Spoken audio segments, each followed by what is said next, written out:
and some initial tests before Obamacare shut it down. And we showed that just having a primary care doc that someone can go to if they're having an asthma attack, rather than go to the hospital, you immediately pay out anything with one trip to the emergency room, right? But right now, we're using Medicaid to fund emergency room visits as if it's a primary care doctor. So her whole plan centers on that. We'll get back there. I saw it. My question is about, oh dear, one breath.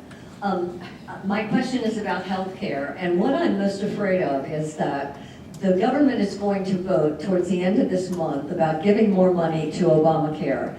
My feeling is that the only way we can get rid of Obamacare is by starting up insurance companies in Ohio that will take people into their care so that we will have an alternative to this when they start talking about giving all the money to Obamacare. So what's the question? So my question is, what do you think about that?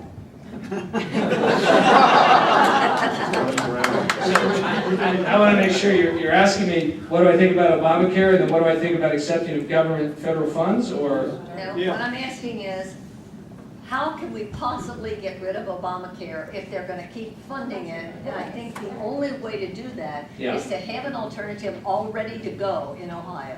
Yeah, so thank you. So the alternative all ready to go, where you can start, is back to the Medicaid plan. So what Mary has rolled out is one, she opposed the Medicaid expansion when it was happening inside the governor's office. As soon as she declared for governor, she said, we have to end the Medicaid expansion. It's fiscally unsustainable, and it does not engender the dignity of work that we have to give to the people of Ohio.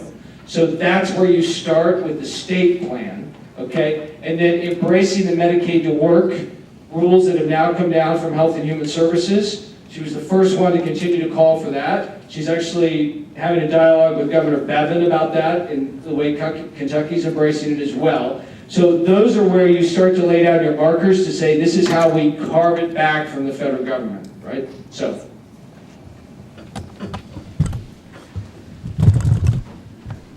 You did an excellent job outlining the case against Mike DeWine. I'd like to know if you have that on your website, or would you put it on your website? I live a little bit up towards the Dayton area. A lot of people I know in church and in the community are from Cedarville, and they don't know. I don't know why, but they support Mike DeWine. Yeah. So I'd like to have some information. Okay, so you will have that up on our website within the next week. I reviewed the content today. Okay, I'm making sure that that gets up. And really what's most important is when you think about Second Amendment or you think about life, there is no more important job of a U.S. Senator than who you confirm as judges that rule on these things. So to walk around and say, I'm pro-life, and vote for Sonia Sotomayor, vote, right, for Merrick Garland, lead the Gang of 14, it is not consistent. Okay, so we need pro-life champions, we need Second Amendment champions, and yes, we will have that up on the website very soon. Thank you. Yes. What are your views about the H.R. 52 bill about education? That is the breakdown of all of the various departments of education and consolidating under the executive branch. So H.R. 512? 512, yes. Okay, 512. HB 512, yeah, so HB 512, so the short answer is, John Husted brought Common Core to Ohio, John Kasich implemented it, and Mary Taylor will end it, okay? So, John Husted brought it here with Race to the Top. He'll tell you he didn't bring Common Core, but Race to the Top basically accepted the federal funds that brought Common Core here, okay? So we will take it and rip it up by the roots. The bill that we need is HB 176, and the person that's guiding our thinking on that, quite frankly, one of our biggest influencers, Heidi Huber. Okay, so if you also go on 555 KRC, Heidi did a show about 2 weeks ago with Brian Thomas about this very issue in these two bills. And she also gave a shout out to Mary Taylor for the same reason. Okay, Yep. maybe we better stop his questioning and go open it up to all three of the candidates, okay? Thank you so much. Yeah. Good job, Nathan.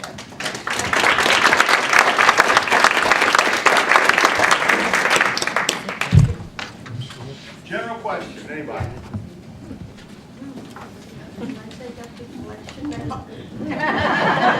Bless you. Say what? Can I take up the collection now? Where's my wallet? So, I know, I'm sure all the campaigns have signups, right? So yes, please, both with your time, your talent, your treasures, please sign up.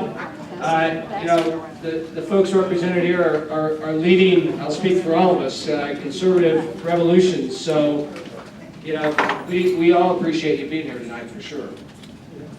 In any way you can help is welcome. I'd like to ask one question about refugee resettlement. Is she familiar with that, refugee resettlement, which is bringing in refugees and giving them, putting them pretty much on welfare and giving them all the benefits that a lot of Americans don't even have.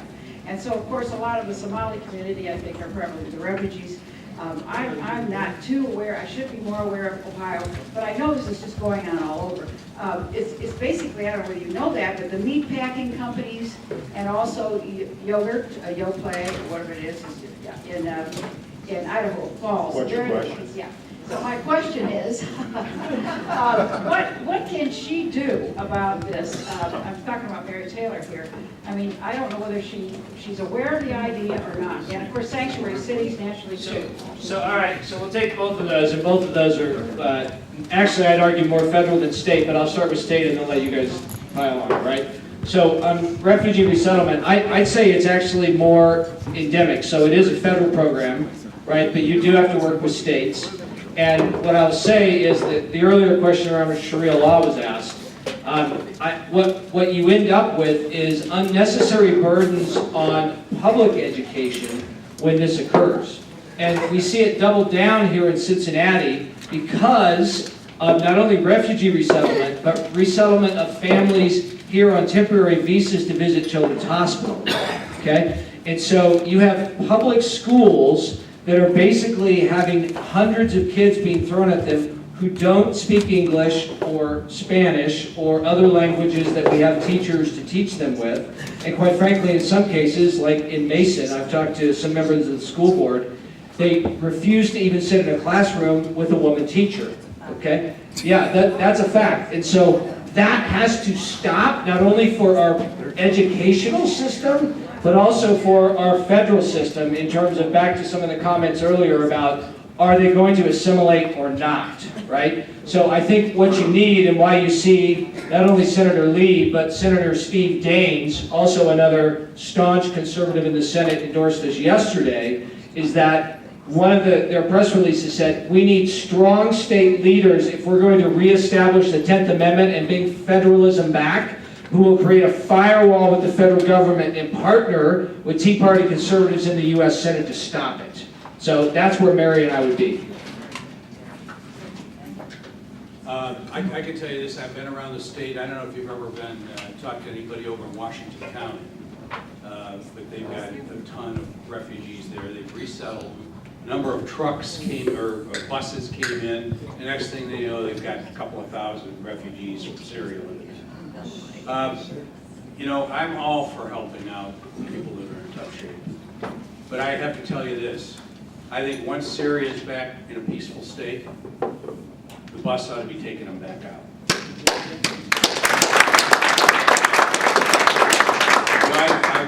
I went to St. Ignatius High School. Our motto was men for others. I've lived that way my whole life. But the people we're bringing here aren't good for the future of this country. Germany is a mess. You know, when I was chair of an international M&A organization. We had 34 partners around the world. Everybody was Merkel from Germany.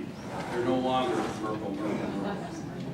They've got 1 million refugees in Germany. They're going to change the face of a great nation. We can't allow that to happen in the United States. And I've talked about it before.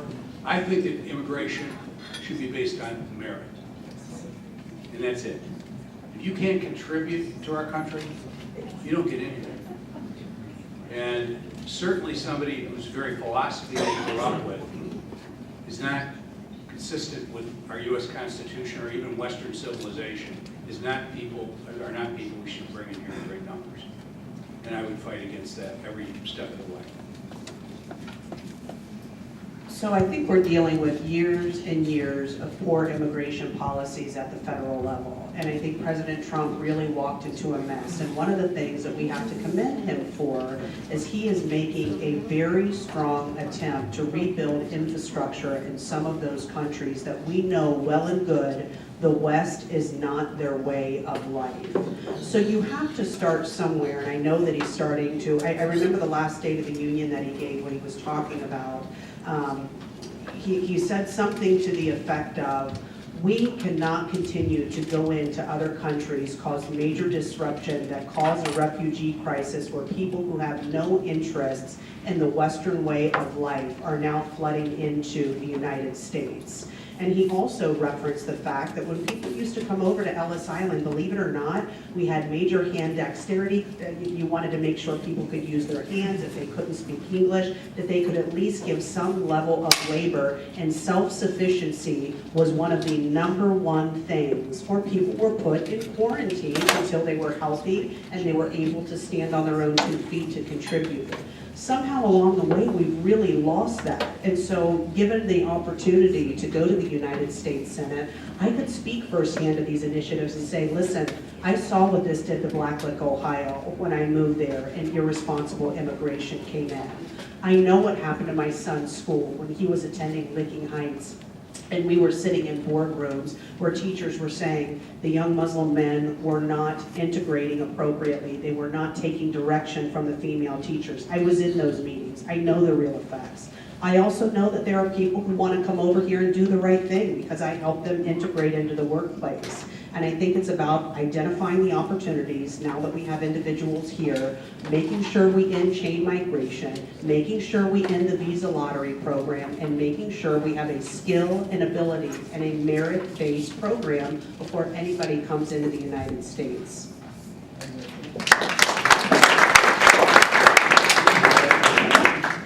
You also asked sanctuary cities. I think, down, what Mary Taylor has said is, she'll use the power of the purse as the governor of Ohio, partnered with a stronger attorney general, and shut down the cities that continue to proclaim themselves as sanctuary cities. So what John Kasich and Mike DeWine should have done, Mary Taylor will do. We've got another question here. For the Senate candidates, you're going to have, if you're elected, you're going to have to deal with the DACA idea. How do you feel about that? And what about the idea of providing them no more than a green card to make them legal? That's all I provided with. They didn't come here legally, they don't get citizenship. If you don't have borders, you don't have a nation. And if you let people in indiscriminately, and by the way, you have George Soros running around funding open borders everywhere. And there's plenty of Democrats now that believe in open borders. We need to constrain anybody coming in here illegally. I think the wall's the right thing. It doesn't have to be a wall where there's mountains. We've got technology that can stop these people. But until we have the borders secure, we cannot have any change in the immigration program.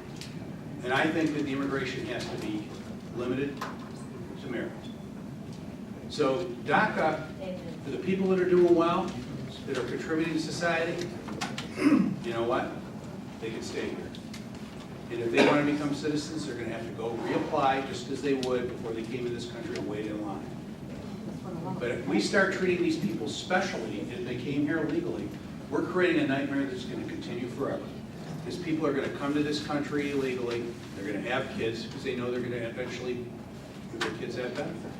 It'd be great if, we're taking in hundreds of thousands of Mexican immigrants illegally. They're the people that voted their government into office. They didn't do a very good job. So now we wind up here voting for Democrats? No way. I'm sure all of us, we're conservatives, we're probably all on the same page. I think realistically, there's a difference between campaign rhetoric, and I know that when the president was running for office, the initial thought that everyone had is send him back home. But I think as you know, if we're being really honest logistically here, what I believe is going to happen are the 800,000 children or the dreamers that were brought here through no fault of their own. I'm talking about minor children. I believe that those individuals will somehow be given an alternative or a pathway to citizenship.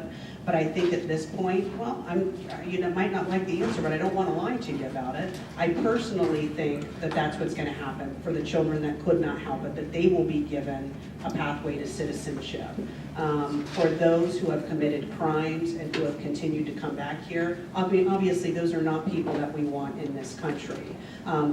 Keep in mind, this came from Republicans and Democrats alike, and especially with the DACA issue that we're dealing with, you can thank Barack Obama for putting in an expiration date, which coincidentally is under somebody else's administration to now deal with. The president's doing the best he can